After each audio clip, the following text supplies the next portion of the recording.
Olá, professores da Rede Municipal de Ensino do Rio de Janeiro. Bem-vindos à quinta semana de Ensino Fundamental, evento promovido pela Gerência de Anos Finais da Coordenadoria de Ensino Fundamental da Secretaria Municipal de Educação do Rio de Janeiro. Este evento, este ano, tem como tema principal Neuroeducação e Práticas que Transformam.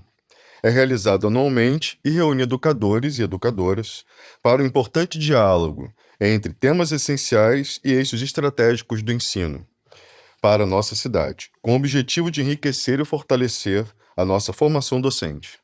Estamos muito felizes com a participação e esperamos que esta semana seja uma oportunidade de aprendizado e troca de experiências e crescimento para todos. Bom, eu sou José Leandro, sou doutor em História pela Fiocruz e serei o mediador dessa roda, cujo tema é Entre o Cuidar e o Conviver, Clima Escolar e Práticas Educativas. Para compor essa nossa conversa, eu vou convidar para o diálogo o professor Álvaro Crispino, que é doutor em Educação pela UFRJ, em 2001, professor titular do Cefet, RJ, e do Programa de Pós-Graduação em Educação da Universidade Estácio de Sá, onde coordena o grupo de pesquisa e ministra a disciplina sobre violência escolar. A aluna Eloá Barroso Ferreira, 14 anos, é estudante da Escola Municipal Pereira Passos, onde atua como presidente do Grêmio Estudantil, participou do projeto Câmara Juvenil, no qual desenvolveu o projeto de lei João Pedro, voltado para a conscientização sobre a morte de crianças e adolescentes vítimas de violência armada. No Grêmio, também organizou palestras com estudantes sobre respeito, prevenção à violência e diferentes formas de assédio.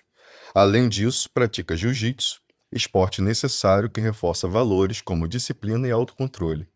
A aluna Camille Luane Marques também tem 14 anos, é estudante do GEL Reverendo Martin Luther King, atuou como vereadora do Parlamento Juvenil, foi reeleita esse ano, né? É adolescente protagonista da Motriz e ocupa o cargo de presidente do Grêmio Estudantil, além de praticar esportes.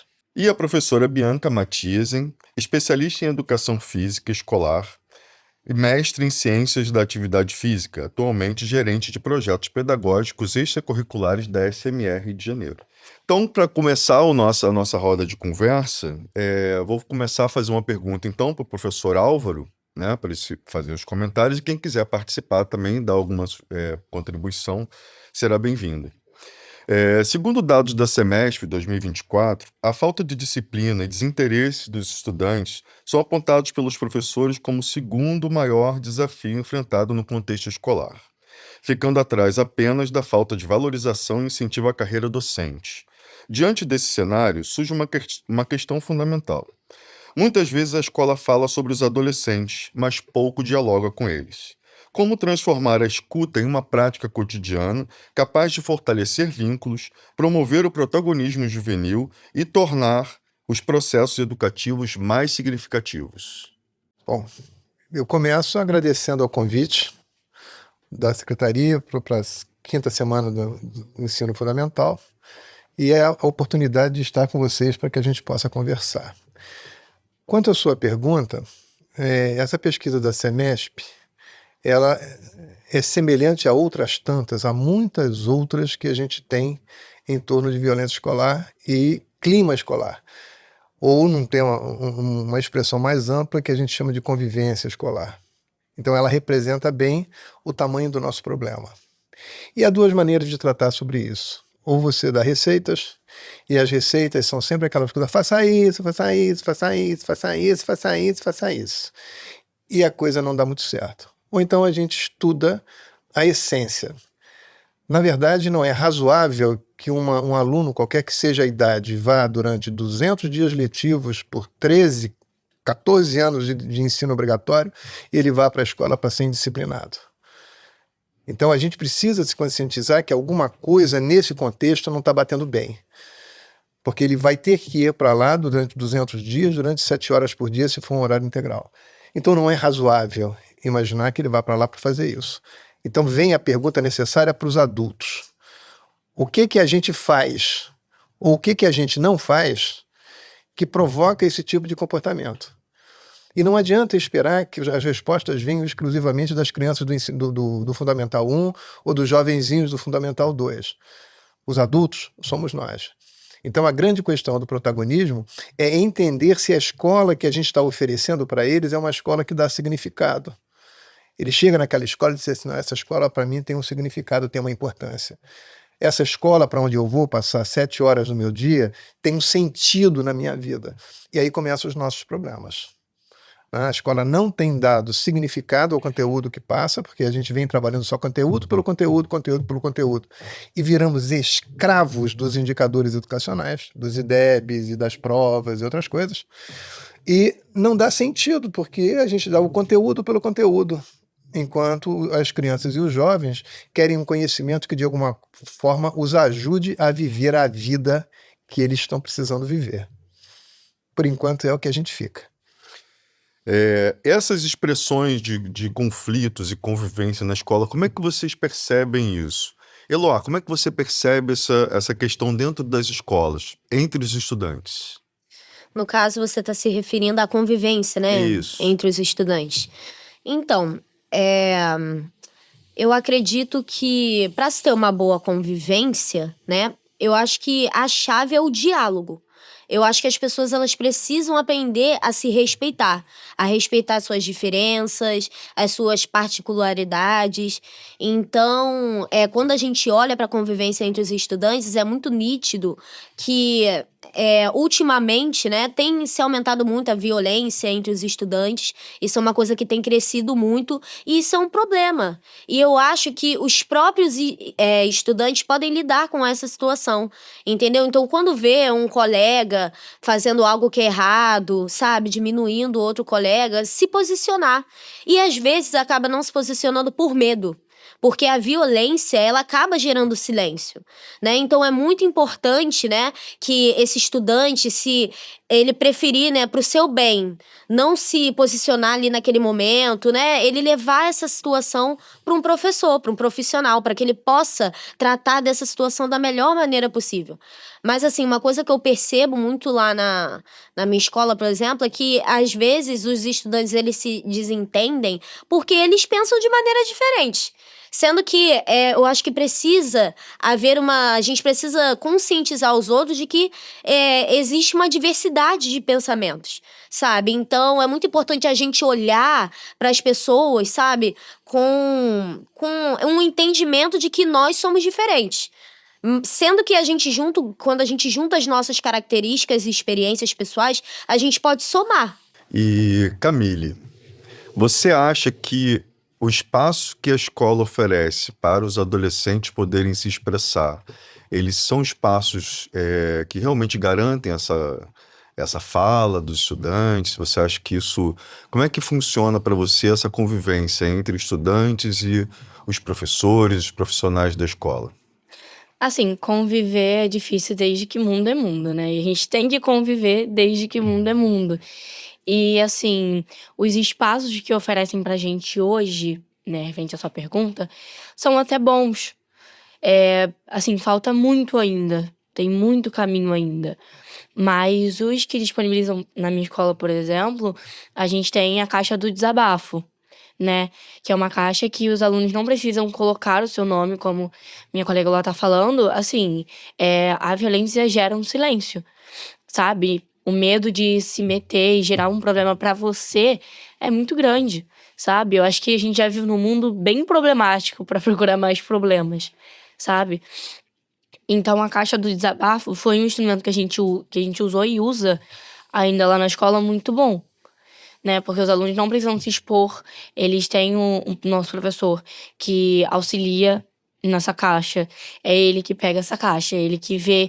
Então, assim, é uma boa coisa pra gente, aluno, porque a gente tem pra onde levar essas coisas sem gerar um problema pra gente, porque é anônimo, sabe? E aí a gente tem um profissional que vai lá e vê, porque, como o professor estava falando, não é só sobre a gente, é sobre todo mundo, sabe? Com uma tese que eu sempre defendo, né? Um argumento que eu sempre defendo é que a escola não se faz só de direção, não se faz só de gestão, de inspetor ou só de aluno. Se faz de toda uma comunidade. Porque a gente vive numa comunidade. Então, é papel de todo mundo melhorar isso, sabe? Então, lá a gente usa a caixa do desabafo, a gente usa as assembleias, que é quando a gente junta a escola inteira pra falar sobre o que falta, o que não falta, o que melhorou, o que não melhorou, sabe? Assim, é um lugar pra todo mundo ser escutado e todo mundo falar também, sabe? Então, na minha escola, a gente aprende desde sempre. Tem assembleia na minha escola desde que eu comecei a estudar lá. Então, assim, eu estudo lá tem 3 anos. Em 3 anos, a gente tem aprendido a escutar e a ouvir. Espaços de escuta são muito importantes, sabe? Porque como a Eloá diz muito, quem agride também precisa ser ouvido, sabe? Porque geralmente quem agride não é um aluno que tem tudo na mão. Geralmente é um aluno que vem numa realidade muito difícil, sabe? A maior parte. Então, foi uma coisa discutida lá na escola, que é o quanto você pode dar a uma pessoa. Não no sentido material, mas no sentido sentimental. Como é que um aluno dá respeito a alguém se ele nunca foi respeitado? Tá entendendo? É saber os ambientes que esse aluno frequenta, como é dentro da casa dele. Porque a gente chega na escola, a gente convive muito. Pelo menos na minha escola são 8 horas por dia. Então, assim, você às vezes convive com a pessoa o dia inteiro e não sabe nem um pouco da história daquela pessoa, sabe? A gente julga na distância, mas não procura entender na proximidade, sabe?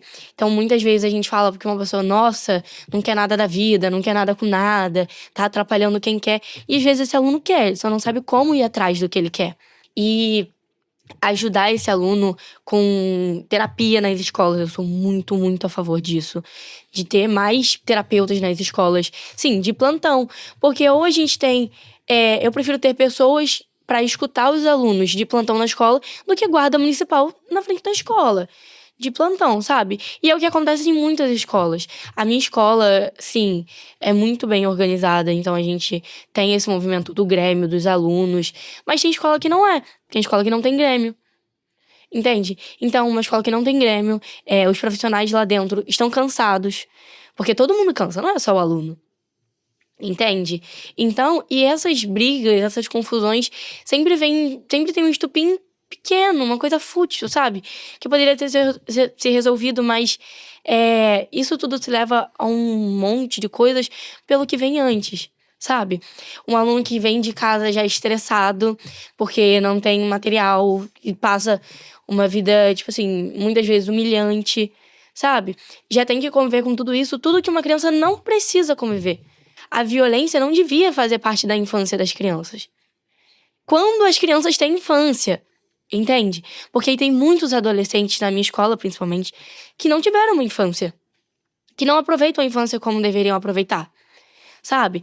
Muitos alunos que trabalham desde sempre. Porque não tem a opção de não trabalhar.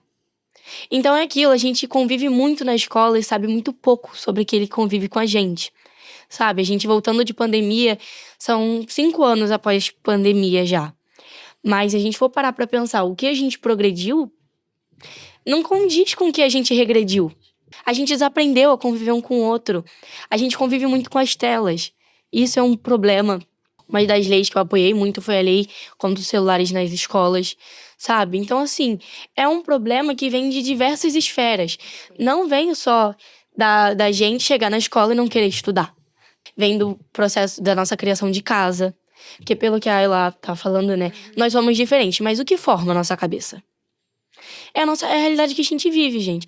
E ninguém vive a mesma realidade. Por mais parecido que seja. Pode ser irmão gêmeo daquela pessoa. Você não vive a mesma realidade. Até mesmo pessoas que são criadas da mesma forma têm pensamentos diferentes. Então, pessoas que são criadas em casas diferentes, em ambientes diferentes, em bairros diferentes, vivem disciplinas diferentes. Porque tem aluno que precisa acordar muito cedo. Outros não. Sabe? Tem alunos que estudam de manhã. Tem alunos que estudam à tarde. Então, toda essa educação, a nossa educação, né, educação pública, principalmente do Rio de Janeiro, é uma das referências pro mundo, pra América Latina. E ainda assim a gente tem problemas recorrentes que não deviam mais acontecer, como a violência. Mas a violência na escola, ela tá além da escola, entende? É como o cyberbullying. Na minha escola foi assim, né? Pra poder tá com cyberbullying, o que a gente faz? Porque assim, gente, a escola faz parte da nossa vida. sabe? Acho que vocês já adultos têm amigos de escola. Entende? Aqueles amigos que estavam ali, que colaram com você na prova. Sempre tem. Sempre Como assim, tem. Camila? Não que ocorre. Eu não sei do que ela tá ocorre. falando. Também não conheço, desconheço esse assunto. Entende? Mas, enfim, Então, são assim, temas que a gente vai ter que dialogar sempre, né? Para poder fazer com que a educação se torne cada vez mais um espaço de diálogo, né? E pensando nesse diálogo, eu queria perguntar para Bianca, como é que você vê essas questões, né, que a gente já colocou aqui em pauta, nos projetos que você desenvolve no setor lá da prefeitura que você trabalha? Vamos lá, as meninas devem já me conhecer através dos projetos, né?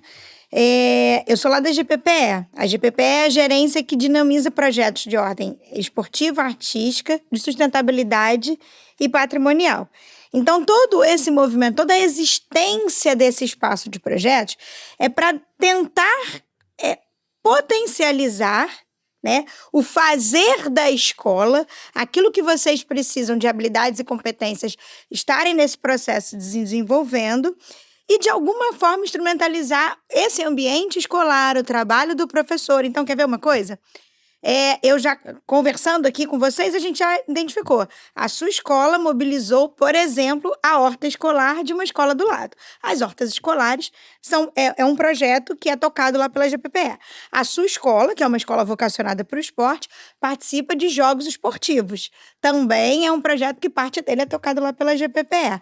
Vocês devem participar da Multilinguagens, que a gente faz os trabalhos com linguagens artísticas. Eu estava ouvindo aqui antes disso o professor falar e depois eu ouvi vocês. O professor traz um desafio que a gente tem enquanto adultos, enquanto personagens que constituem esse processo educacional, professores, gestão, enfim, o agente educador, a merendeira, todo mundo está ali em prol de estruturar um ambiente acolhedor para vocês.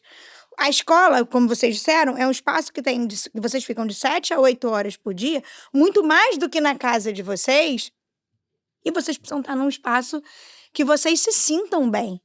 À medida em que tem falas como a sua, de problemas de violência que acontecem lá dentro, como situações, o respeito à diversidade, que também acontece lá dentro, enquanto o que a política de projetos pode estar ajudando nesse fazer do dia a dia? Quando a gente propõe uma atividades diferenciadas, a gente está mostrando caminhos diferentes para ajudarem a vocês a desenvolverem uma aprendizagem sobre determinado assunto, desenvolvendo habilidades e competências de forma que vocês se sintam felizes de estar ali. Quando você, por exemplo, lá no programa de hortas escolares, é um programa que ele está muito além do plantar e colher. Até porque não são com 3 canteiros, uma horta vertical, uma hidroponia, que a gente vai distribuir, fazer a alimentação daquela galera toda dentro da escola, né? A gente está falando aí de um grupo de 300, 400 alunos por dia. Então, o projeto não está para só plantar e colher. Em algum momento a gente vai plantar, em outros momentos a gente vai conseguir colher. Mas o que a gente vive de experiência qualitativa dentro dessa escola a partir de um projeto? O quanto esses projetos, e aí nesse momento eu estou falando especificamente do programa de hortas, o quanto eles levam vocês para um outro lugar de que vocês possam entender o sentido e significado dessa escola a partir daquela sala de aula, que não é uma sala de aula tradicional. A gente está falando ali de canteiro. Então, você vai mexer na terra, você vai plantar uma semente, você vai ver o processo de germinação dessa semente, você vai colher. A gente vai conseguir distribuir para um grupo de alunos? Não, a gente vai usar hoje na merenda? Ah, talvez. Puxa vida, mas a gente vai calcular quantos metros cúbicos de areia a gente precisa de terra, para estar... para fazendo aquele plantio ali. Ah, não, quantos litros de água eu vou usar numa mesa de hidroponia para fazer esse plantio e esse cultivo a partir da técnica da hidroponia. Enfim, a horta está ali para ser mais um espaço de aprendizagem de vocês, um espaço diferenciado, é diferente da cadeira, da lousa, do quadro que está lá, um atrás do outro, é diferente da sua quadra, porque num ginásio vocacionado para o esporte, você tem o esporte como vocação, então você tem treinamento aqui, você tem aprofundamento ali, enfim, você tem um horário ampliado na vocação. É diferente, talvez, de uma vocação que a Pereira Passos, que é a sua escola, que a Pereira Passos tem, mesmo não sendo uma escola vocacionada. Enfim, a gente, através dos projetos, a gente pensa formas de vocês acessarem um conhecimento, fazerem o exercício desse conhecimento e desenvolverem habilidades e competências, trazendo para aquela escola um ambiente diversificado e acolhedor. Porque talvez, vou voltar de novo lá no assunto da tua escola vocacionada, talvez a Eloá não seja a aluna mais habilidosa para os esportes, mas ela gosta de estar ali participando, ela gosta de estar ali assistindo, ela gosta de estar ali junto com vocês. Mas a horta faz sentido para Eloá. Então, e talvez não faça tanto para você. Mas entende como até nos projetos a gente caminha dentro de uma perspectiva diversa, para acolher aos jovens, aos nossos alunos, jovens, adultos, para que eles possam se sentir nesse lugar de pertencimento da escola, sabe? É um desafio nosso, dia a dia, é um desafio no planejamento, é um desafio na execução, é um desafio na criação desses espaços, é um desafio nosso enquanto gestores desse processo de ensino-aprendizagem, mas é para fazer o dia a dia de vocês, para fazer que esse dia a dia de vocês tenha mais sentido e significado, sabe? Para que essas 8 horas, no seu caso de vocacionada, nos 7 horas, no caso de uma escola de tempo integral, ou as 4h30, para quem ainda está numa escola de horário parcial, queira estar ali. Porque se vocês quiserem estar, tudo que a gente planejou vai decolar. E o professor, tem uma questão que elas colocaram que eu acho que é muito importante para a gente, esse espaço de participação do estudante, onde o estudante tem a voz, onde ele possa ser ouvido, mas a gente sabe que também tem um outro lado, né? Muitos estudantes ou muitos profissionais da educação veem isso como um problema, talvez para o estudante estar falando dentro da escola, às vezes o estudante não tem uma postura, né? Exatamente o que se espera, né? De civilidade, etc. Mas como que a gente pode pensar essa participação, essa escuta do adolescente, dos profissionais, sem que a gente confunda, né, a questão da autoridade do professor, né? Tanto por um lado de não permitir que essa fala, que essa escuta seja feita, ou por outro lado, que essa fala também se torne mais um conflito. Né? Então, de que forma que os profissionais podem lidar com isso? Antes de eu responder a sua provocação, eu queria falar da minha alegria, da minha surpresa, e uma surpresa alegre, de ter ouvido Eloá e Camille falando das suas experiências. Não é? Porque, na verdade, elas sintetizaram as primeiras etapas de um processo de mediação de conflito ou de prevenção de violência. Então, e eu digo isso dizendo que elas me tiraram parte do que eu queria falar, porque elas já falaram, e que bom que falaram representando o mundo real. Eu falaria disso pensando na necessidade de fazer, tem que fazer isso, tem que fazer isso, tem que fazer. Elas falaram representando o mundo real. Então, se as escolas de vocês exercitam esse tipo de coisa, eu já vou sair daqui muito mais feliz do que entrei. Então, fechando, vou para a sua provocação. A educação, não só brasileira, ela tem um histórico da escola punitiva. Nós fomos alunos de uma escola que punia e nós fomos educados para sermos professores de escolas punitivas. Aquela escola da disciplina. Quando eu fiz meu doutorado em cenários futuros aplicados à educação, E a gente perguntava para as pessoas, assim, para a gestão especialmente, para os professores, como é que você acha que deveria ser a escola do futuro? Aí as pessoas suspiravam assim, aí dava aquele suspiro profundo, chegava quase sem formal de lá. E aí ela dizia assim, eu sonho com uma escola que quando eu entre na sala todos se levantem. Aí eu falei, uou! E eu, como pesquisador, né, sem poder, eu falei assim, não, tudo bem, eu não estava, todo mundo se levanta. Então, veja, quando isso acontece muitas vezes, demonstra o quanto o professor daquela época, minha tese de doutorado foi de 2000, o quanto ele já se sentia incomodado, desconfortável com uma escola que não era mais uma escola da obediência. Então, não dá para imaginar que a gente veio de uma outra formação. A formação do professor, como aluno que se construiu e como educador que foi formado, é uma formação de uma escola punitiva, de uma escola de obediência, que é uma escola, é um modelo de escola que não cabe mais para os dias atuais. O perfil dessas crianças, o perfil desses jovens com os quais nós trabalhamos, não são mais aquele perfil de quem obedece, de quem fica um atrás do outro e assim vai, porque mudou a maneira de ser, mudou o modelo de sociedade, mudou a construção das relações. Então, se a gente imagina que a escola existe para que os alunos aprendam, nós temos que entender como eu entrego para essa nova geração, como eu contribuo com esse novo perfil de criança e jovem para que ele aprenda. E aí não estou falando só do aprender, os conteúdos, essa é uma outra discussão, né, os conteúdos que a gente secularmente separou para eles, que também são de difícil modificação. A adequação dos currículos, a adequação dos conteúdos, a sequência, a quantidade absurda que se tem de conhecimento absolutamente inócuo. Eu fui professor durante 40 anos de uma disciplina que vocês vão amar quando eu falar, os olhinhos cheios d'água, que é de química, né? E a gente vê lá, Menino, quanta gente explodi suspirando aqui. de alegria. Muita coisa ali não se explica, muita coisa não se justifica para os tempos atuais ou para o perfil de aluno que a gente vai formar para os novos tempos. Então, essa escola punitiva precisa ser refletida. Aí começa o que você falou. O professor fica desconfortável, porque na aula de didática, naquela aula do mundo ideal, né?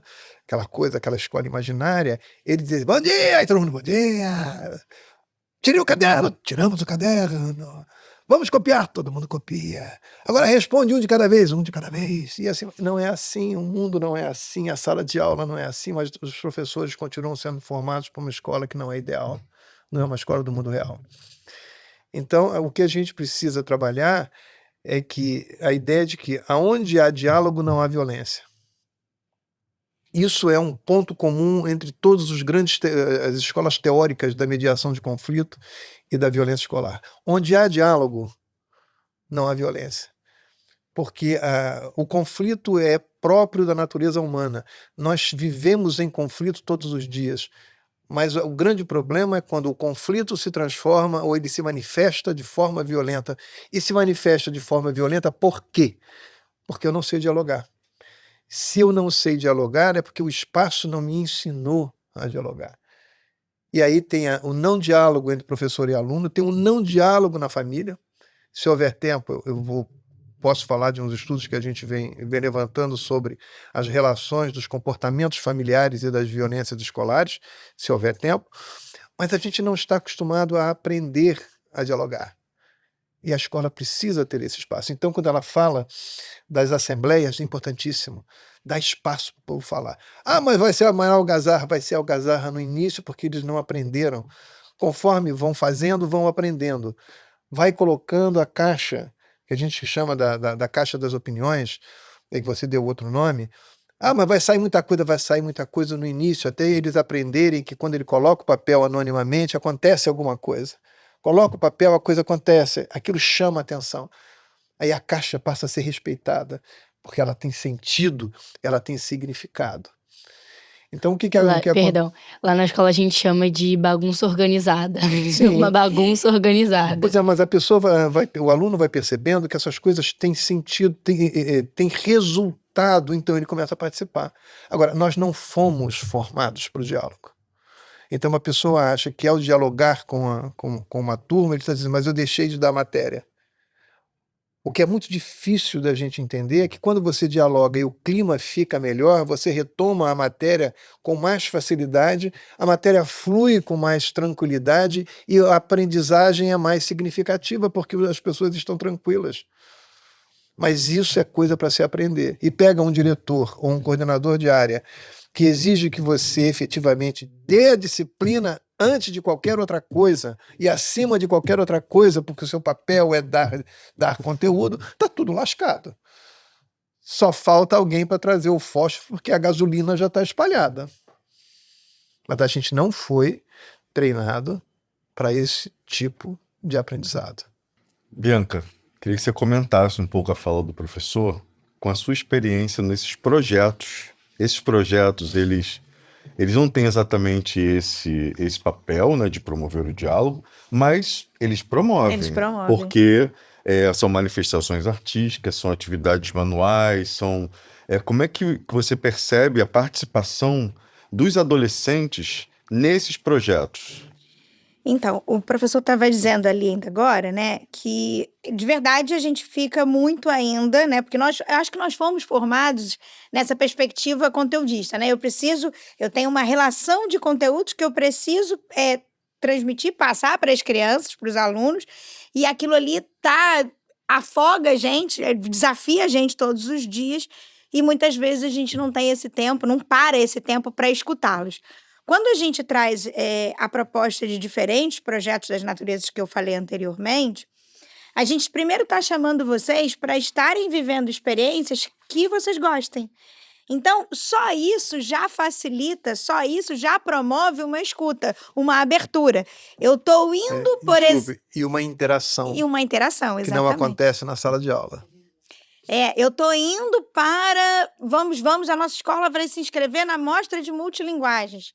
Que esse ano a gente está falando de mulheres, raízes, vozes e ases. Vocês escutam isso todos os dias, né?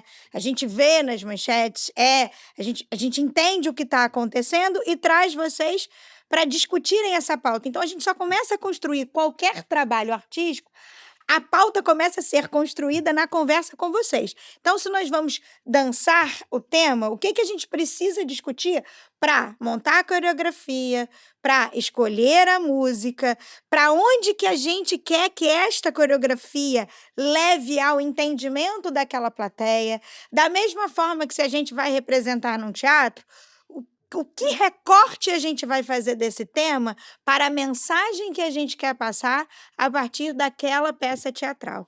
Então, o projeto por si só, seja qual for a natureza dele, ele já chama o aluno por interesse para a aproximação. Então, em geral, o aluno que está ali, ele está interessado naquele movimento, interessado na temática que está se fazendo, e isso já promove essa abertura, esse diálogo de cara.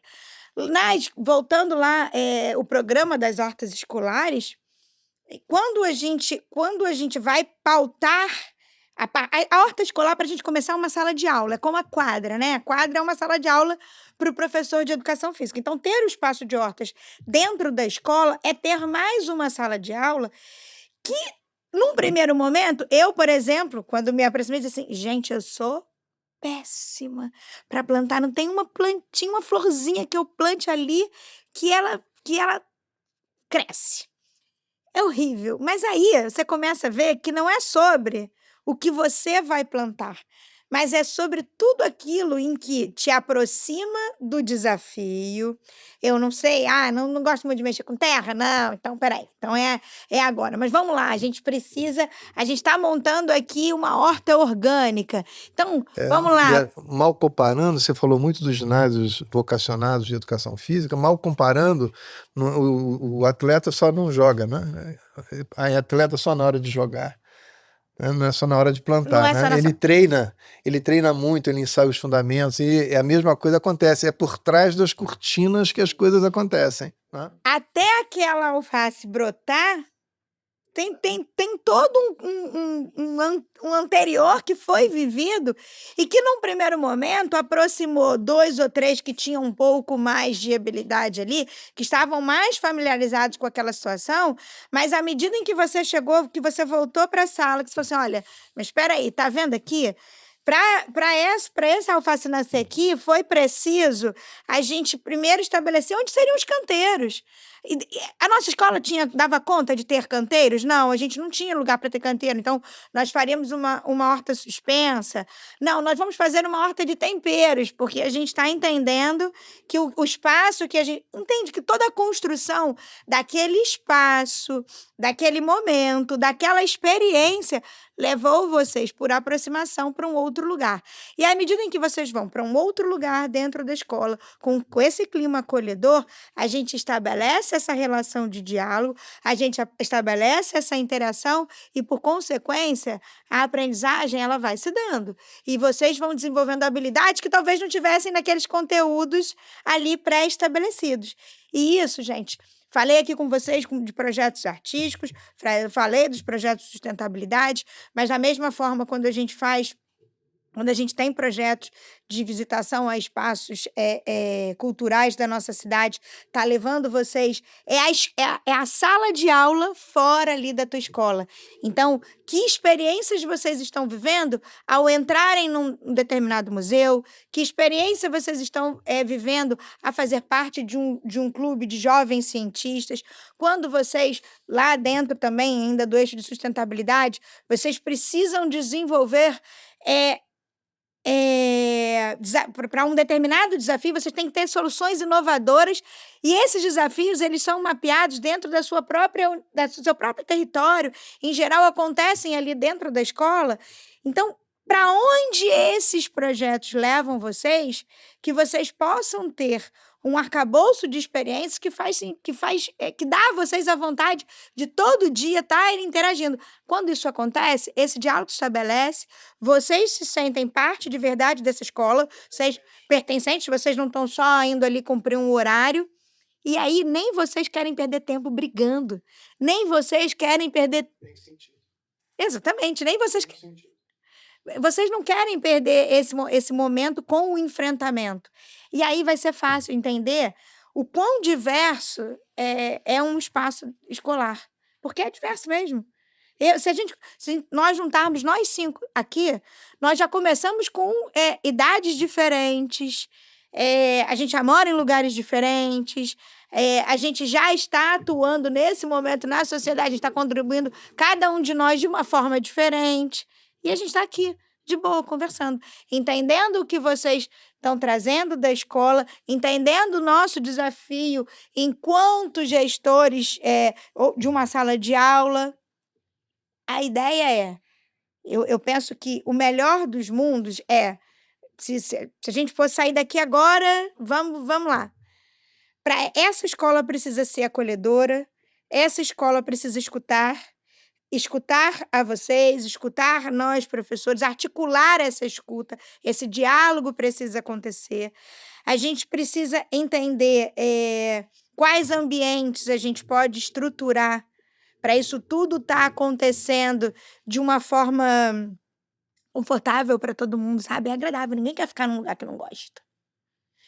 E aí eu acho que avança tudo, né? O processo educacional avança, vocês vão estar felicíssimos, vocês vão chegar, no nosso caso, no 9º ano, vão dizer, ai, não quero ir embora, não. Eu quero ficar aqui, eu quero voltar para cá. É essa escola que a gente também quer vencer esse desafio e construir para vocês, entregar para vocês. Nos projetos eu tento isso todos os dias. Eu vivo de fazer alinhamento pensando em quais experiências eu posso proporcionar para vocês, enquanto secretaria, para que vocês vivam esse processo de ensino-aprendizagem de uma forma rica e potente. Quando vocês saírem da escola, vocês vão dizer, Nino, na minha escola tinha uma horta, a gente já fez tanta coisa lá. Vocês não têm noção do quantas vezes eu subi no palco para apresentar um trabalho de alguma linguagem artística. E eu que era lá do GEL, então todo final de semana eu jogava. Ela é uma exímia jogadora de badminton, que eu já fiquei sabendo aqui. Então, olha a experiência que vocês vivem num parlamento, sabe? O quão rico é isso. Isso também isso também é uma sala de aula. Isso também é um espaço que essa escola proporcionou para vocês. Aproveitem, meninas. A gente está se esforçando para fazer o melhor, Bom é valorizar a diferença em vez de condenar ela, não é né? verdade? É verdade. Agora eu queria perguntar para vocês o seguinte: vocês ouviram, né, o que o professor falou, o que a professora falou. Como é que vocês percebem dentro da escola esses espaços entre os estudantes? Porque a gente sabe, né, nem todo mundo tem a oportunidade de ter uma formação num parlamento juvenil ou de participar do Grêmio, né? Nem todos os estudantes, vocês mesmos já falaram sobre isso. Existem estudantes de vários lugares, a cidade é muito grande, a cidade tem muitos perfis diferentes, tem escolas que têm muito mais problemas do que outras, né? Outras conseguem trabalhar melhor questões, outras nem tanto. A gente propõe algumas coisas para a escola, a gente propõe projetos, a gente propõe jogos, por exemplo, né? A gente experimentou já alguns jogos, vocês já experimentaram, né? Como é que vocês acham que dá para outras escolas, né? Já que vocês têm espaços de escuta importantes e potentes dentro da escola de vocês, mas nem todas têm. Então, de que forma que vocês acham que outros adolescentes de outras unidades também podem, professores também, né, articular, pensar e fazer diferente dentro desses espaços escolares? Então, eu acho muito importante, né, que esses projetos eles possam se expandir para que mais estudantes venham ter essas oportunidades. E também eu acho muito importante a gente ter gestores, né, de educação que acreditem nos alunos, acreditem que eles têm que ocupar esses espaços, acreditem que eles têm capacidade, sabe, de debater sobre os assuntos. E é muito importante quando a gente traz esses projetos interdisciplinares para que esses alunos eles possam ter uma visão, né, do que é uma sociedade, né, do que é viver com outro, do que é, como ela falou aqui da questão da horta, né? Eu acho uma coisa muito interessante. Eu sei, tem uma pessoa que... Eu acho que as pessoas, elas vão se descobrindo, sabe? Quando a gente vai experimentando cada vez mais, né, essas possibilidades, quando a gente agarra isso, né, a gente consegue ter uma visão, né, do que a gente gosta, sabe? E a gente consegue se expressar melhor. Então, uma coisa que eu acho muito legal, né, arte, escultura, eu acho isso muito interessante, isso é muito rico, porque as pessoas, elas podem se expressar, sabe? Eu acho que muitas das vezes, uma coisa que eu vejo que falta muito nos estudantes é essa expressão, sabe? Falar sobre as coisas, sobre o que gosta, sobre o que não gosta, sabe? É se posicionar. E nós dois que estamos aqui, nós tivemos essas oportunidades de estar participando da Câmara Juvenil, de ser presidente de Grêmio. Isso foi proporcionado pela educação.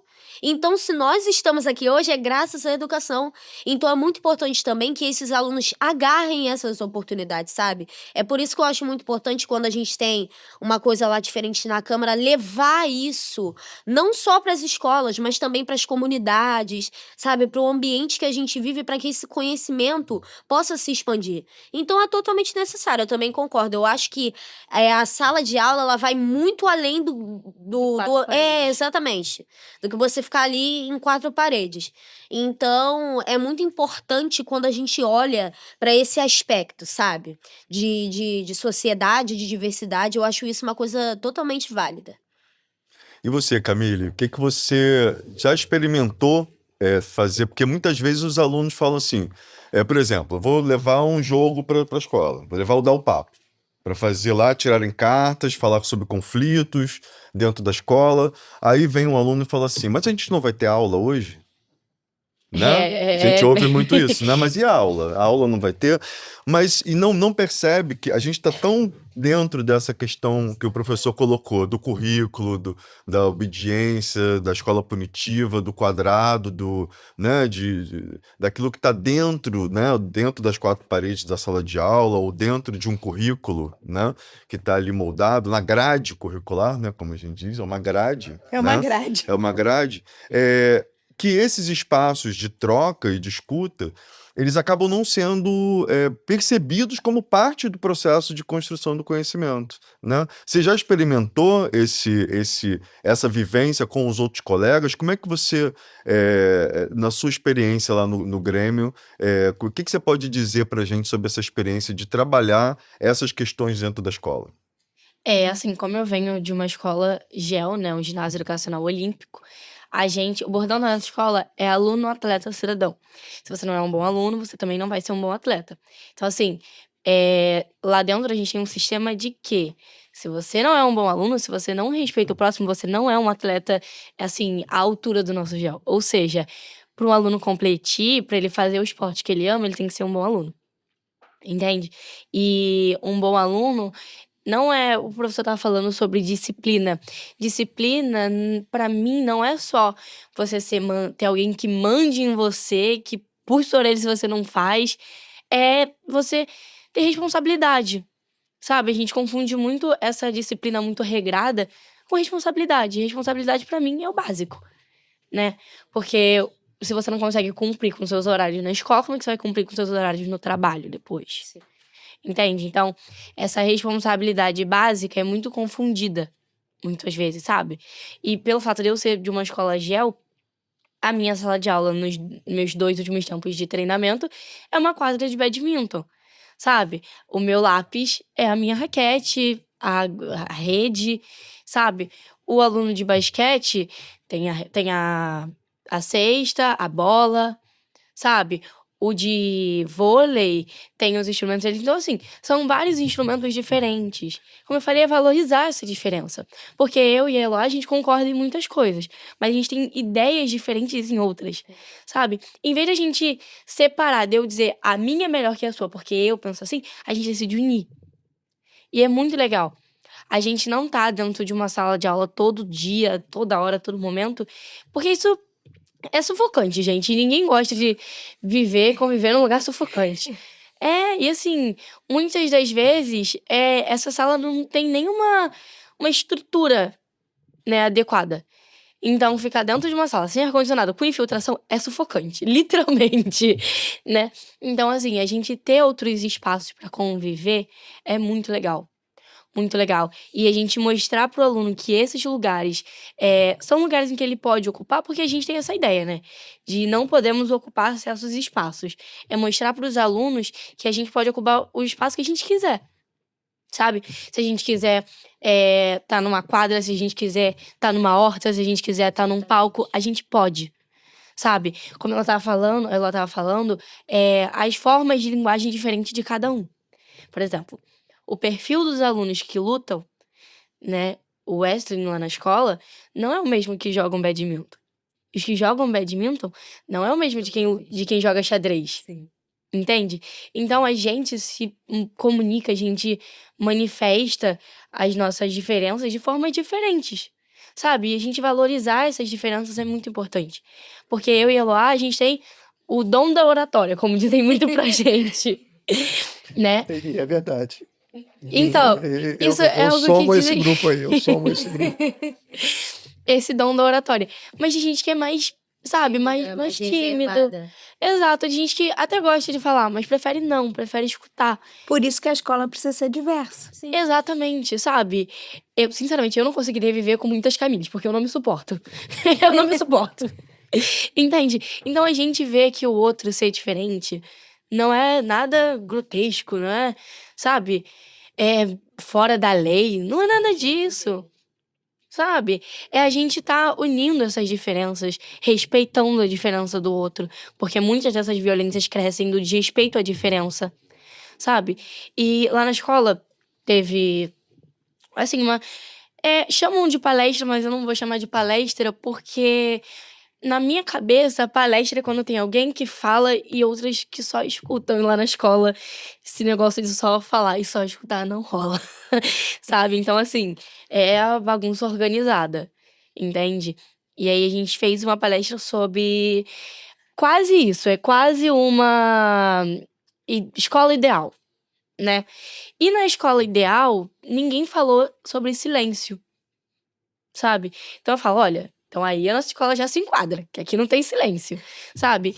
E a gente acha muitas vezes que o barulho é ruim, mas eu prefiro a minha escola barulhenta. Porque antes da proibição dos celulares, ficava que nem zumbi na escola, né? Era uma escola muito mais silenciosa. Eu prefiro ver um joelho ralado do que uma criança sofrendo calada com cyberbullying, entende? O joelho ralado cicatriza, o cyberbullying é algo muito mais complexo, sabe? Então, tá fora das quatro paredes é muito importante. É muito importante. Na pandemia, a gente viu o quanto a gente ficou, assim, batendo com os nossos familiares, cara. Sabe? A gente 24 horas por dia. E eu senti muita falta dos meus colegas, tipo assim, Cal não é a mesma coisa, assim, sabe? Do cara a cara. E a gente voltar pro cara a cara e não saber mais reagir a isso. É a mesma coisa a gente ficar muito tempo sem treinar. Se eu ficar muito tempo sem treinar, quando eu for treinar, eu vou ficar aqui, gente, o que é isso? Cadê minhas habilidades? Entende? Então é a gente praticar isso no dia a dia. E como o professor tava falando, a gente não foi treinado pra isso. E uma das leis que eu tô pra fazer agora é, ó, spoiler, olha, eu dando spoiler, olha, é sobre a formação dos professores. Que os professores não têm, hoje, minha preparação na formação dos professores para lidar com alunos atípicos.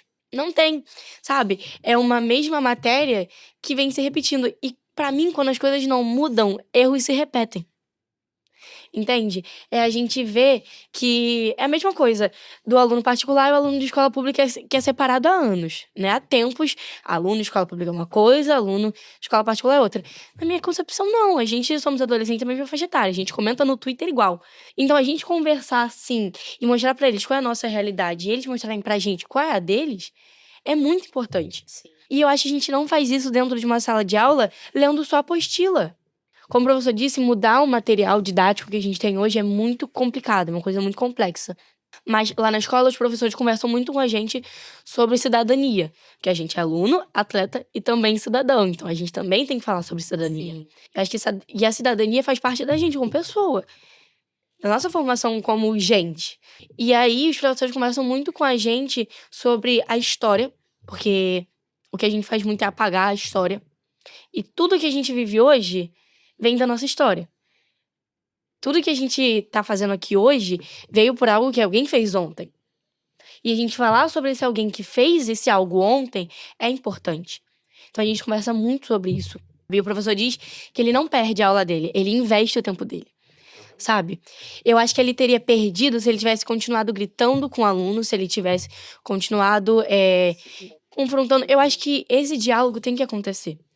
Lógico que cada um tem a sua vez de falar, cada um tem a sua vez de ser escutado, e a gente tem que respeitar isso. Só que a gente não vive numa sociedade pra isso. Sim. Eu tô lendo Ideias para Adiar o Fim do Mundo, do Ailton Krenak. E ele diz que a gente idealizou uma humanidade que não existe. A humanidade que a gente diz ideal não tem os mesmos ideais. Você não tem os mesmos ideais que você. Então, a gente se inclui numa porcentagem muito pequena. Uma porcentagem de isso aqui é real, isso aqui é o ideal, isso aqui não. Falar com pessoas é normal. Falar com plantas, não. Como assim? Planta não fala. Então, é uma humanidade que a gente... Entendendo? Uma Conversa com as humanidade... plantinhas, sim. elas crescem mais rápido, cara. Torna um ambiente mais Minha saudável. avó já falava isso. Entendeu? Então, assim, é a gente ver que as coisas estão saindo da sala de aula. Tem muitas escolas... São diferentes salas de aula. Exatamente. É porque o que a gente conhece como sala de aula, né, do nosso imaginário, são essas quatro paredes que vocês disseram, no discurso de vocês apareceu. Eu falei de quadro, eu falei de carteira, mas quando a gente está numa quadra, numa horta, numa visita a um aparelho cultural, quando nós estamos percorrendo o nosso território, entendendo um desafio ali para a gente promover uma ideia inovadora como solução, nós estamos em sala de aula. mas é um outro modelo de sala de aula. Que vocês são muito mais participativos, que vocês engajam com mais facilidade e que aquilo faz sentido para vocês. Né? Quando o professor falou, eu fui professor de química, eu mesmo fiz, ai, meu Deus, Sabia quando eu que- lembro aquela tabela periódica, Ai, que alegria. que alegria, tá vendo? Leva ele para um outro lugar. Mas se eu disser para ele assim, puxa vida, mas naquela época eu jurava que eu ia ser bailarina. Então, estar numa apresentação na minha escola, nossa, me trazia de fato, para um palco onde eu achava que a minha vida ia se estruturar ali. E aquilo fazia muito sentido para mim. Então, eu estava feliz em estar ali. Quantas coisas... Eu costumo dizer, com todas as vezes que eu falo, que a minha disciplina veio lá do balé. Eu aprendi a ser essa pessoa responsável lá com o balé. Foi um exercício. Mas você não estava indo lá para aprender balé clássico, minha querida? Estava. Mas eu tinha que chegar na hora.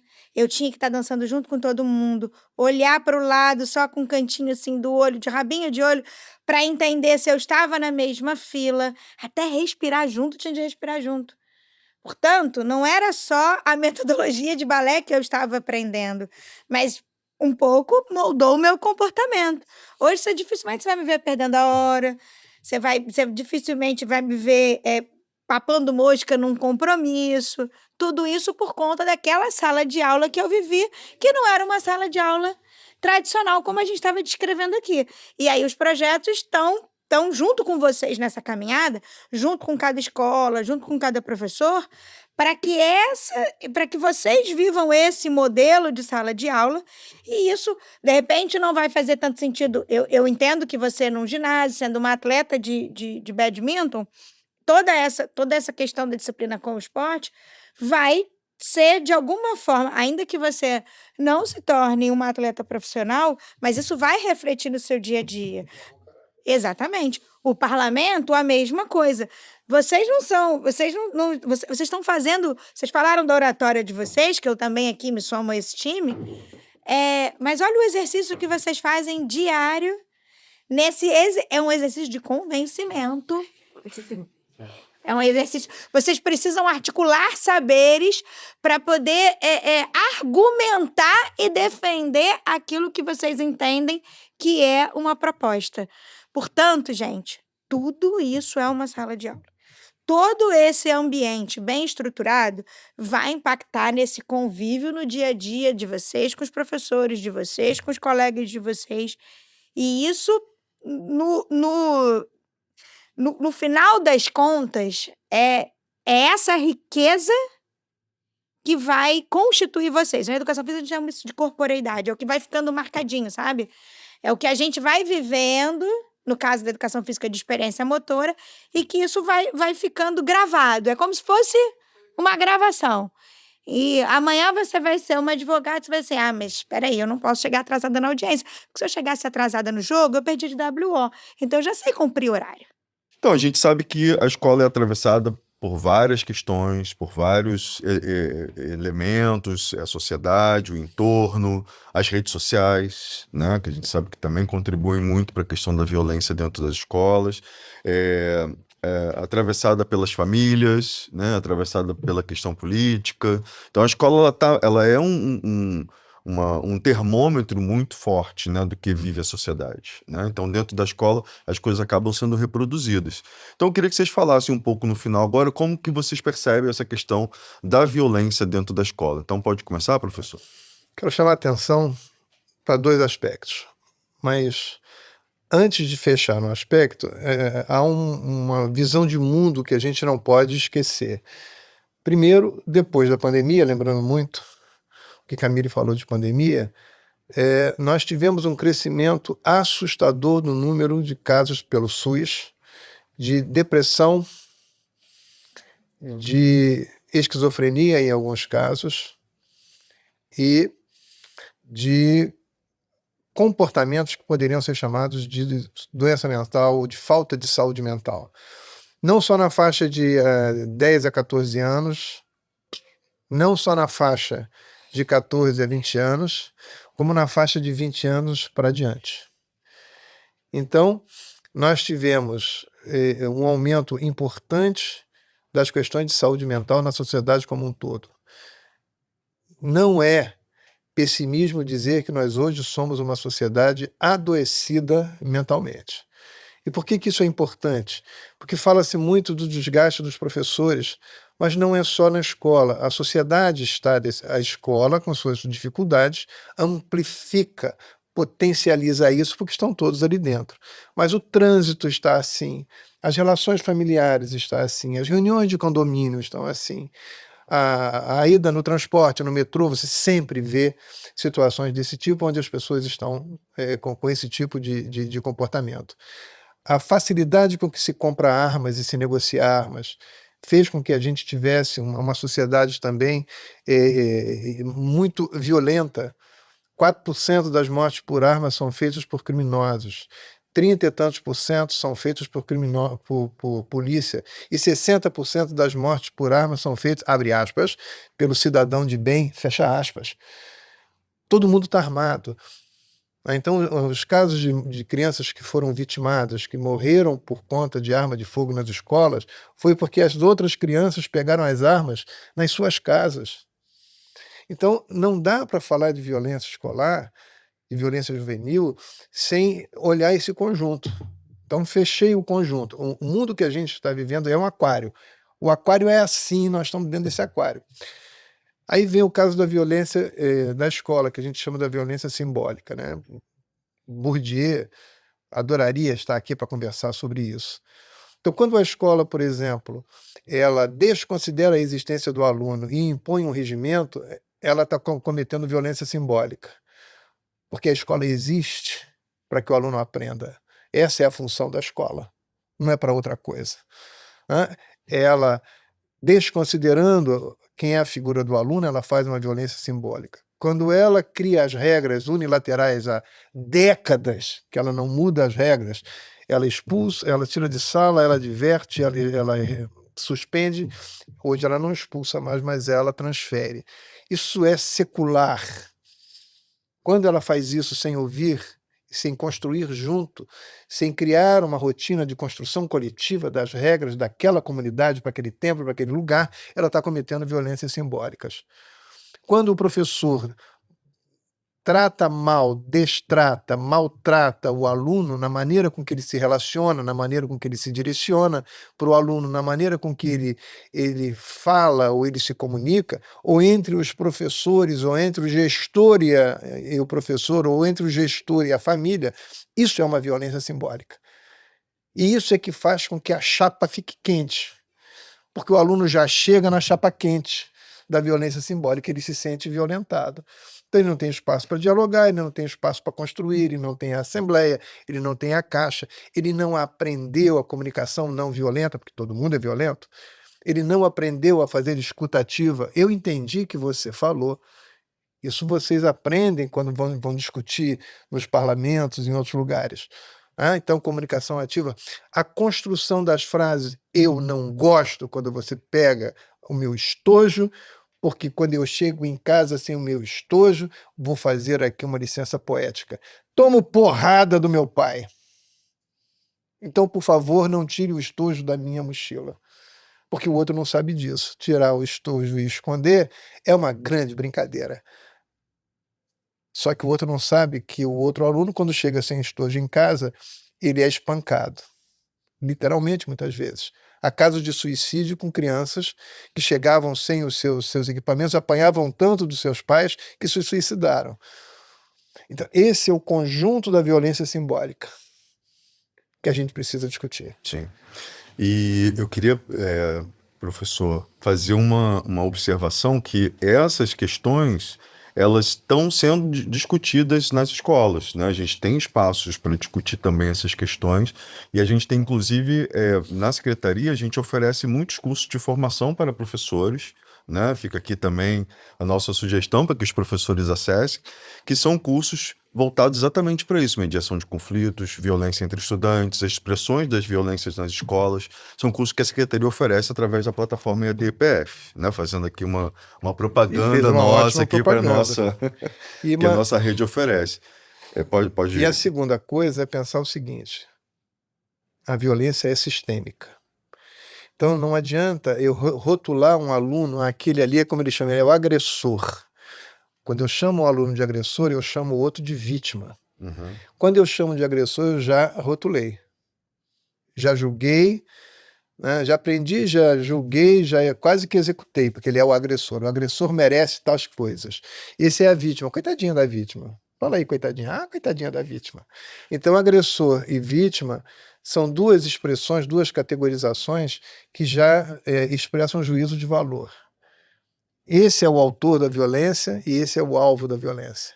Porque se eu não pensar assim, esse que foi o alvo, eu tiro o chamado agressor. O que faz com que ele seja alvo vai estar com ele todos os dias. E aí, pedindo licença poética, é porque ele é magro, ou é porque ele é gordo, ou porque ele usa óculos, ou porque ele tem aparelho dentário, ou porque ele não tem o aparelho ortodôntico. É porque ele não joga bem num grupo onde todo mundo joga bem, né? Aonde ele tem dificuldade para se comunicar, aonde ele não preenche os requisitos estéticos que aquela comunidade diz que é importante ter. Então, ele sempre vai ser o alvo. Então, eu preciso aprender a construir como que ele deixa de ser alvo, como ele deixa de ser frágil e como os outros passam a respeitar as diferenças. Porque se ele tem um problema ortodôntico, ele não vai mudar de um dia para o outro naquele aparelho. Se ele usa um óculos mais avantajado para miopia, ele não vai conseguir mudar. Então, eu tenho que aprender a lidar com esta pessoa. E quem aprende? O coletivo. A mesma coisa o autor da violência. Por que ele é autor? O que faz com que ele seja autor? Em geral, ele é o que a gente chama de faltou a palavra, mas aquele que se coloca numa posição melhor do que todo mundo. O que é diferente dele não merece cuidado. Mas por quê? Por que ele faz isso? Em geral, ele é bom em esporte. Quem faz isso, quem faz o bullying em sala de aula, em geral é um bom aluno. E esse que, em geral, é o alvo, é aquele que nunca é escolhido pela primeira vez. Ele é sempre, na hora de escolha, ele sempre é o último, quando não fica sem time. Então fica aqui o grande segredo. E os outros? Porque eu falei de um alvo, eu falei de um autor. E o resto do grupo? Aí está o segredo. Então a gente esquece de formar esse grande bloco de cidadãos. Adorei as expressões que vocês usaram, de cidadãos, e que quando a coisa começa a acontecer, assim, alto lá, gente. Olha o respeito, a diferença. Aí você tem uns que tomam favor do alvo, tem outros que tomam, por medo, tomam favor do autor e alimentam. Tem aqueles que gravam, a gente vê as coisas, todo mundo gravando, a briga, estão se matando literalmente. A gente tem casos de alunos que se matam nas escolas, nas brigas. Eu tenho esses arquivos todos. É porque o outro está lá gravando na mídia. E é aquele que faz a intervenção pelo alvo, a intervenção pelo autor, e os outros que dizem assim, não é comigo, porque eu posso ser a próxima vítima. Então a gente esquece de ver a violência como um ato sistêmico. Não existe violência unilateral ou unificada nas personalidades. Quando a gente aprender isso, a gente começa a olhar a escola como sistema, a gente começa a olhar esse grupo como um fenômeno social. Aliás, a Unesco reavaliou o conceito de bullying, para alegria, porque eu falo isso há 20 anos. Em 2023, a Unesco deu um novo conceito de bullying, falando do bullying como um fenômeno eminentemente social. É disso que a gente está falando. E a gente não tem nenhuma formação inicial hoje nas faculdades, nas universidades, trabalhando sobre violência escolar. Então não adianta imaginar que o assunto vai se resolver em curto prazo. Ou a gente aprende a fazer intervenções ao longo do caminho, ou nós vamos continuar a ter a escola como uma panela de pressão que alimenta as questões da saúde mental. E tenho dito. Certo. Muito bem, professor. Eu queria que, só para a gente, já estamos caminhando para o nosso encerramento aqui da nossa conversa, e eu queria ouvir de vocês um pouco, da Eloá, da Camille e da Bianca, como é que quais são as experiências que vocês já tiveram, que a gente possa, resumidamente, né, só para a gente ganhar um pouco mais de tempo, de como que a gente pode lidar com essas questões, falando um pouco da experiência que você teve, por exemplo, Eloá e Camille. Sim, lá na minha escola, a gente utilizou o jogo Dá o Papo, que é uma iniciativa da Multirio. É um jogo que ele promove reflexões, né, sobre situações de violência que ocorrem ali nas escolas, muitas das vezes, ou até mesmo fora delas. Então, essa experiência faz com que os alunos reflitam sobre como eles reagiriam nessas situações. Tem perguntas tipo, como você reagiria nessa situação? O que você faria e como você se sentiria se fosse com você? Porque eu acho que o ponto principal é esse. Eu acho que falta muita empatia nas pessoas, sabe? E aí a gente precisa, uma coisa muito interessante, que foi dita aqui, que existem várias camadas. Quando a gente fala de violência, é um assunto muito amplo. Não é só o que acontece ali na escola, né? Foi como o professor estava falando. É, muitas das vezes, esses agressores, né? Eles também são agredidos. A gente precisa olhar, né, para essas pessoas e perceberem o que gerou isso dentro delas.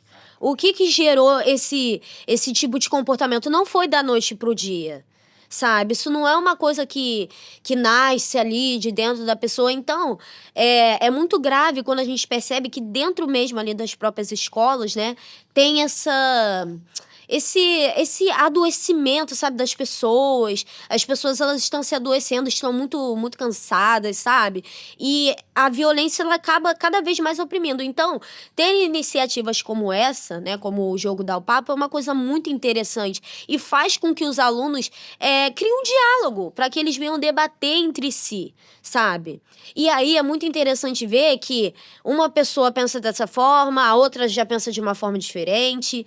E aí, quando eu fiz isso lá na escola, muitos alunos foram se identificando. Não, isso aqui já aconteceu comigo. E tiveram até desabafos, alunos desabafando. Outra coisa que eu fiz também lá na escola há pouco tempo, foi uma palestra de defesa pessoal com uma professora de jiu-jitsu, minha professora. Inclusive, um beijo, tá, pro meu mestre Bruno Fornari, meu professor. E também pra minha professora Carol, Carrop, Janaína.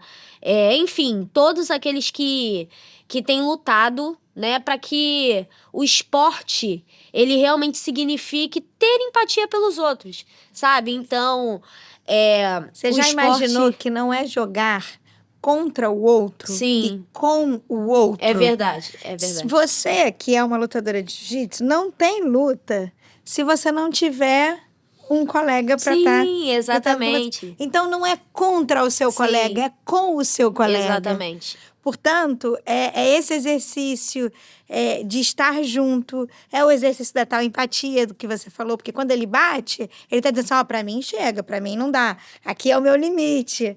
Né? É essa Sim, linguagem do corpo dizendo, Sim. olha, beleza, a gente lutou, a gente travou aqui essa luta, mas para mim parou Sim. aqui. Chegamos no meu ponto e a gente vai continuar lutando. Sim. Não contra, mas com, porque senão não tem jogo. Sim, também sabe o que é interessante? Que quando eu tô lá, né, quando a gente tá treinando, né, no dia a dia e tal, a gente percebe que se não for o outro, a gente não consegue Você evoluir. não consegue treinar. A gente não consegue treinar, a gente não consegue evoluir. Então existe um coletivo e a coletividade, ela é importante. Exato. Ela é necessária. Quando a gente trabalha junto para poder crescer, quando a gente, como eu falei aqui, quando a gente junta as nossas experiências, a gente consegue construir um futuro forte. A gente consegue construir projetos que realmente façam sentido com a nossa realidade. Cara, eu amei esse projeto que a Camille falou. Eu acho muito importante que a gente possa... Que nós que estamos ali naquele ambiente venhamos falar sobre ele. Né? Porque nós estamos vivendo essa realidade todos os dias, sabe? Então, isso é muito legal.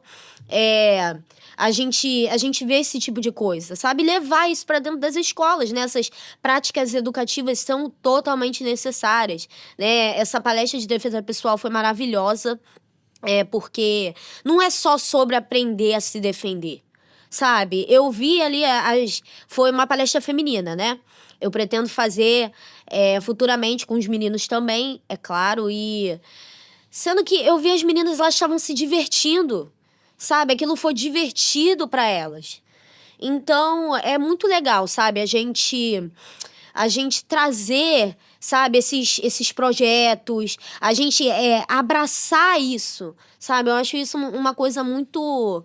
Eu acho que isso expande a mente das pessoas. E quando a gente traz jogos como esse, né, como Dá o Papo, e, enfim, diversos materiais pedagógicos que possam contribuir para que a gente possa construir uma cultura de paz, porque a gente precisa fazer isso. A gente precisa construir uma cultura de paz.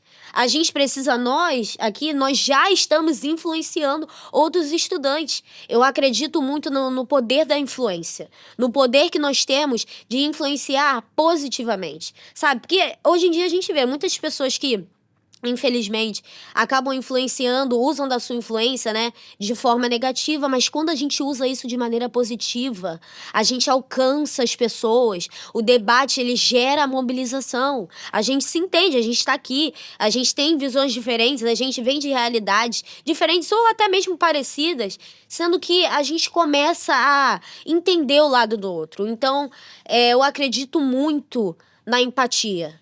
Sabe, eu acredito muito que a gente pode usar da nossa influência para transformar a forma, né, do outro pensar e também para poder acolher as diferenças, né, as particularidades. Tá certo, Ló. Muito obrigado pelas suas palavras e dizer essa coisa que é tão importante para a gente hoje, da questão da influência. Né? A gente está nas redes sociais, tem tanta gente que se diz Sim. influenciadora, né? Que nos Digital, influencia. mas Sim, que a gente possa influenciar também. Gente, rapidamente, então, Camille, suas considerações sobre o nosso bate-papo, o que você acha que dá para a gente fazer ainda nos espaços democráticos dentro da escola? Como é que você vê isso? O que a gente pode ver aqui é muita política, né? Se a gente for ver a gente na Câmara, principalmente, e muitas vezes falam pra gente, nossa, você gosta de política? Eu fico tipo, gente, todo mundo tem que gostar de política, né? E são certas políticas que precisam ser faladas. O problema não se resolve se ninguém fala do problema. A gente tem que falar do problema pra resolver ele, senão ele vai continuar sendo um problema. Repetir uma rotina nem sempre é o ideal, mesmo que essa rotina seja a rotina ideal, a rotina dos sonhos. Acordar, comer besteira e dormir. Ó, que rotina dos sonhos, entendeu? Ficar de perninha pra... Mas isso não é bom pra nossa saúde, entende? Então a gente vê que nem tudo que é confortável é o ideal. A gente vê que não é porque a gente tá conseguindo levar a educação assim, vamos continuar assim. Não, a gente tem que mudar. Tem que mudar. E pelo que, né, a gente faz... Eu acredito que o amanhã se faz hoje. Entende? A gente não pode deixar pra amanhã, porque amanhã pode ser tarde demais. Verdade. Entende?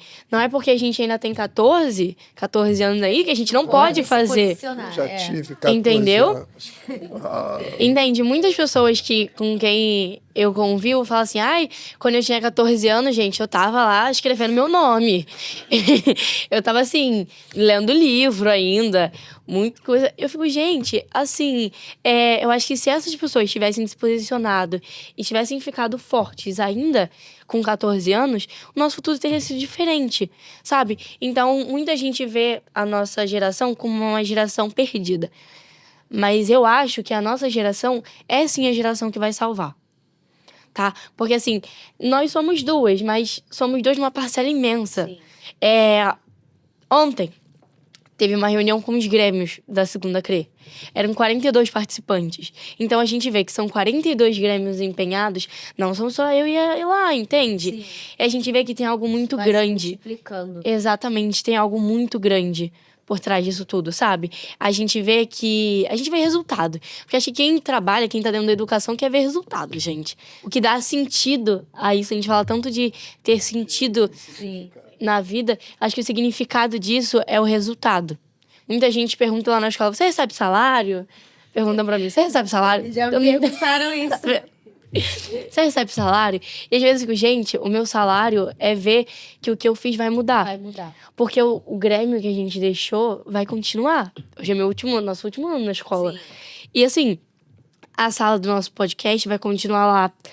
O clube de leitura vai continuar lá, sabe? Os treinamentos vão continuar lá. Hoje a gente faz a camisa, a gente personaliza as nossas camisas, nossos uniformes. Então assim, eu vou sair da escola, mas o pessoal vai continuar fazendo ano que vem. entende?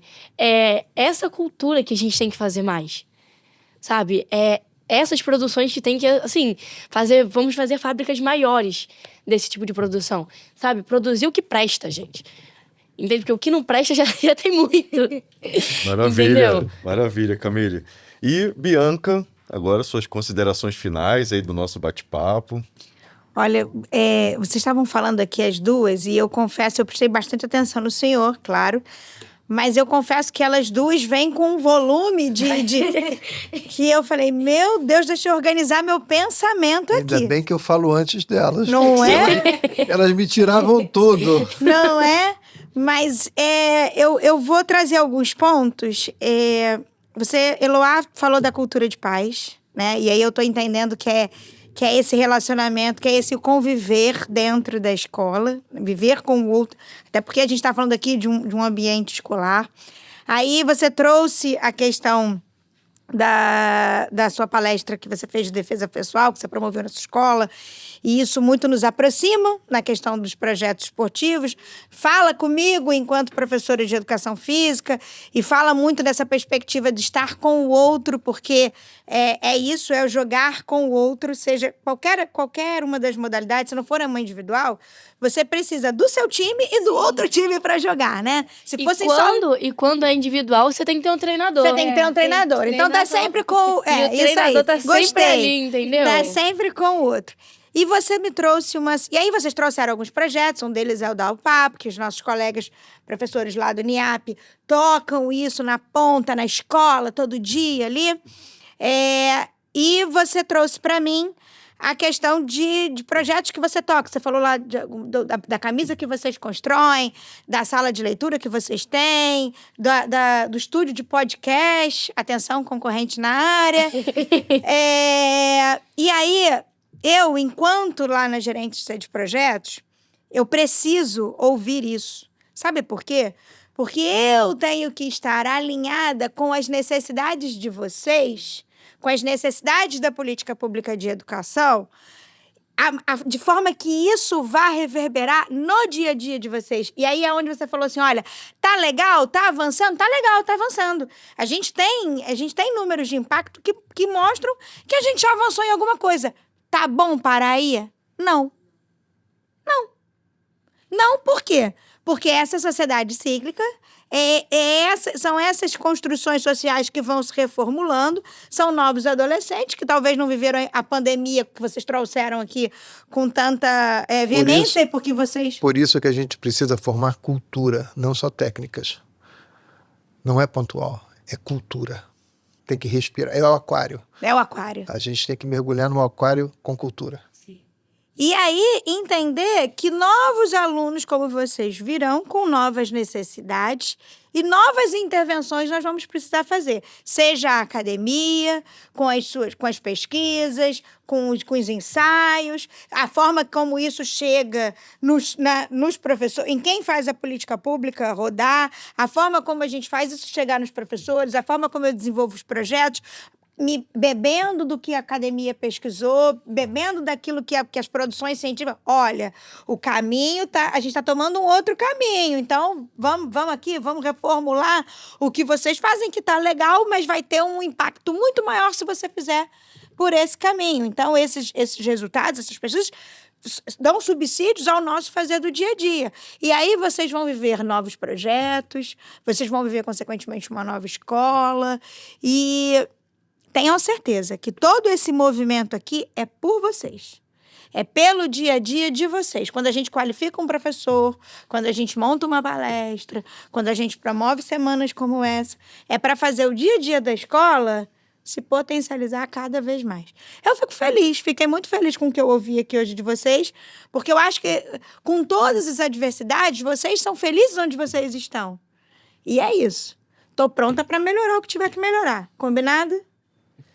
Maravilha. Então, a gente vai agradecer então a participação dos professores Álvaro e Bianca pelas contribuições que vocês deram para essa reflexão de hoje, né? E agradecer muito também as estudantes que participaram do nosso bate-papo, trazendo a experiência de vocês lá da escola, né? Da convivência de vocês entre os seus pares, entre outros estudantes e adolescentes. e fortalecer cada vez mais essa participação estudantil, esse protagonismo adolescente, a forma como nós escutamos também essa contribuição que vocês têm a dar para a educação carioca. Tá? Muito como obrigado. a gente falou lá no início, não tem como falar de escola sem que o estudante fale. Isso. Entende? Exatamente. Então, agradecer muito a participação de vocês. Espero que a gente possa ter contribuído também para essa semana, para esse evento que a gente está tendo. E eu fico por aqui, né? Pedir então que os nossos professores que estão aí acompanhando o nosso evento possam continuar aí, né, nessa semana, na semana de ensino fundamental. Então, muito obrigado.